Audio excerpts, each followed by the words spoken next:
మన legendary spiritualist బ్రహ్మర్షి పితామహ పత్రిజీకి స్వర్ణమాల మేడంకు ప్రణామాలతో నేను ప్రణామాలు వచ్చేసిన ఆత్మబంధువులందరికీ కూడా నా ప్రణామాలు.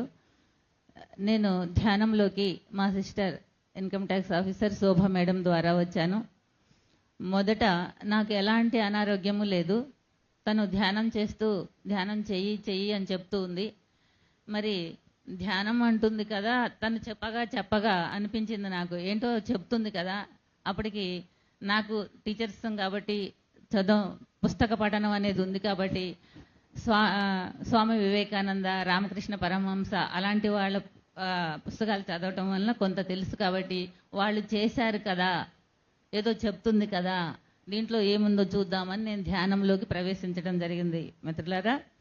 అయితే ప్రారంభించిన తన ద్వారా నేను ధ్యానంలోకి వచ్చాను. ధ్యాన సాధన మొదలుపెట్టాను. ప్రారంభంలో అందరిలాగానే ఏదో మొదలుపెట్టి కొంచెంగా మొదలుపెట్టిన ధ్యానం క్రమేణా దాని యొక్క ఫలితాలు పొందడం వలన, ట్రాన్స్ఫర్మేషన్ దానిలో ఉన్న రిజల్ట్ తెలియడం వలన సాధన సమయాన్ని పెంచటం, ఎదుగుతూ ఉంటే దాని యొక్క ఫలితాలు తెలిసిన తర్వాత దాన్ని ఇతరులకి, పిరమిడ్ మాస్టర్ అంటేనే స్పిరిచువల్ వారియర్. మన యుద్ధ ప్రాతిపదికన ఎవరు దొరుకుతారా, ఎవరిని ధ్యానం చేద్దామా, ఈరోజు నేను ఎలా ప్రచారం మొదలు పెట్టాలి, ఎవరెవరికి ఏ విధంగా పాంప్లెట్ ద్వారానా, అహింస సహకారం బుక్ ద్వారానా, ధ్యానం బుక్ ద్వారానా అని చెప్పేసి మా కార్యక్రమం ఉదయం మొదలవుతుంది. ధ్యానంతో ప్రారంభమైన ఉదయం ధ్యాన ప్రచారం ద్వారా కంటిన్యూ అవుతూ ఉంటుంది. నేను టీచర్ అని చెప్పారు ఇందాకే. టీచర్గా వెళుతూ నేను పాంప్లెట్లు ధ్యానాన్ని సాధన చేస్తూ ధ్యాన ప్రచారాన్ని మొదలుపెట్టాను. పాంప్లెట్లు ప్రింట్ చేయించుకోవటం, అహింస శాఖాహారం బుక్స్ భీమవరం నుండి మన తటవర్తి గారి బుక్ స్టాల్ నుండి కానీ ఆ ఊరు నుండి కానీ తెప్పించుకోవడం. తర్వాత విద్యార్థులు శ్వాస విద్య అనే ప్రాజెక్టులో మేము శోభ మేడం, మేమందరూ పత్రి సార్ మాకు అది అప్పచెప్పారు. మేడం, తెలంగాణలో 5 లక్షల మందికి, ఆంధ్రాలో 5 లక్షల మంది విద్యార్థులకు మన ధ్యానం వెళ్ళాలి, ధ్యాన పుస్తకాలు వెళ్ళాలి అని చెప్పారు.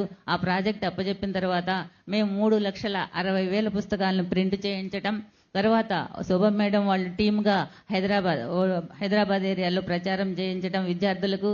నేను ఆ ఖమ్మంలో ఉన్న పరిసర ప్రాంతాలు, కల్లూరు, వైరా ఆ ప్రాంతాలన్నింటిలో నేను ఇండివిజువల్గా వెళ్ళి ప్రచారం చేయడం. స్కూల్ ధ్యానం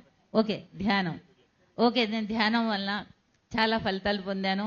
ప్రథమంగా అందరికీ తెలిస్తే ప్రాథమిక రిజల్ట్ ఏముంటుందంటే ప్రశాంతత, పీస్ ఆఫ్ మైండ్ అనేది నాకు తెలిసిపోయింది. దాన్నే మన భగవద్గీతలో కూడా కృష్ణ పరమాత్మ చెప్పారు, శ్రద్ధావాన్ లభతే జ్ఞానం తత్పరః సంయతేంద్రియ జ్ఞానం లబ్ధ్వా పరాం శాంతిమచరేణాధిగచ్చతి